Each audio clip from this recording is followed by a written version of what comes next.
Bonjour à tous et à toutes. Aujourd'hui, nous allons nous intéresser à la classification des procès-verbaux.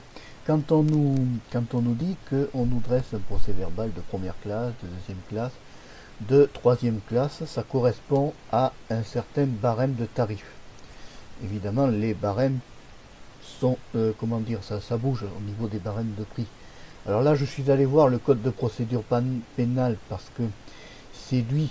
Logiquement, je suis sur le code de procédure pénale. L'amende forfaitaire ou amende forfaitaire majorée. Donc, donc ça, ce sont toute la liste des articles de loi qui, donc c'est l'article R48.1 qu'il faut se baser pour les amendes. Et il y a l'article R49 du 27 avril 2001, donc tu vois, 1er janvier 2002, le montant de l'amende forfaitaire prévu par l'article 529 est fixé comme suit. Première classe, 4 euros pour les contraventions aux dispositions du code de la route commises par les piétons. 11 euros pour les autres contraventions de première classe. 35 euros pour les contraventions de deuxième classe. 68 euros pour les contraventions de troisième classe et 135 euros pour les contraventions de quatrième classe. Alors ensuite, on te met un avis de contravention, une carte de paiement dont le modèle est fixé par les arrêtés du garde des Sceaux, ministre de la Justice, sont remis aux contrevenants au moment de la constatation de l'infraction. Donc si par exemple tu as un policier qui ne te remet pas un papier quand il constate une infraction, c'est pas un vrai policier. Ça c'est sûr. Montant de l'amende peut être acquitté immédiatement entre les mains de l'argent verbalisateur. Ça c'est l'article R49.2 qui te l'autorise. Tu vois, le montant de l'amende peut être acquitté immédiatement entre les mains de l'agent verbalisateur lorsqu'il est porteur d'un carnet de quittance à souche dont le modèle est fixé par arrêté du ministre du Budget. Voilà. Ensuite, qu'est-ce qu'il y a là sur l'article 49.3? Le montant de la farine, ouais, le paiement effectué par opposition de carte de paiement. Bon, ça c'est tous les moyens de paiement si tu veux.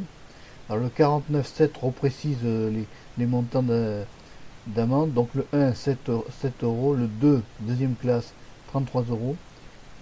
Troisième classe, 75 euros. Deuxième classe, 75. Quatrième classe, pour les contraventions, quatrième. Ah oui, non, c'est les chapitres. Je me fais avoir. Donc c'est les chapitres, oui, d'accord. Donc c'est la. Donc alors attends, ça c'est ici. Première classe, 33 euros, désolé. Deuxième classe, 75. Troisième classe, 180. Quatrième classe, 375 euros. Donc quand même, ça fait beaucoup. Article 49.8. L'officier du ministère public d'une réclamation, le trésor. Voilà, donc si tu veux, quand on nous dit qu'il y a des quand on nous parle d'amende et qu'on nous dit qu'il y a des classifications, on va fermer la porte, ça hurle. Donc quand on nous dit qu'il y a des classifications quand on te dit première classe, deuxième classe, troisième classe, maintenant tu sais à quoi t'attendre au point de vue du tarif. Alors attention, il faut savoir c'est que les tarifs peuvent être susceptibles de bouger, c'est pas nous qu'on décide, c'est l'État. Donc il faut de temps en temps aller sur le site Légifrance, parce que le site Légifrance, c'est lui qui regroupe tous les codes, que ce soit procédure pénale, code pénal, tous les articles de loi à jour en principe. Là on voit dernière modification. Ce qu'il faut regarder, c'est surtout ici, là, dernière modification, tu vois, on est dans le code de procédure pénale, dernière modification en 3 septembre 2018. Et on te dit que, tu vois, il y a une version à venir, ils ont l'intention, tu vois, de changer peut-être les montants, parce qu'il y a quand même marqué ici, version à venir au 1er janvier 2019, le 7 et le 1er mars. Donc tu vois, il faut souvent aller, enfin, si tu es concerné, par exemple, tu reçois un procès verbal, tu veux contrôler que l'amende a bien été, que c'est la bonne amende et que c'est pas une amende non justifiée, tu vas dans le code de procédure pénale, sur Légifrance et tu retrouveras tout ça. Voilà, si tu as aimé cette vidéo, ben, tu peux mettre le pouce levé. Tu peux aussi t'abonner à la chaîne Marc Péchéo 3 parce que c'est la chaîne de la diversité et il y a une partie juridique dans la playlist juridiction. Voilà, parce que c'est important que nous sachions tous les codes de loi et qu'on soit informés de tout ce qui est juridique car nul n'est censé ignorer la loi. Au revoir, à bientôt et merci d'avoir suivi cette vidéo jusqu'au bout.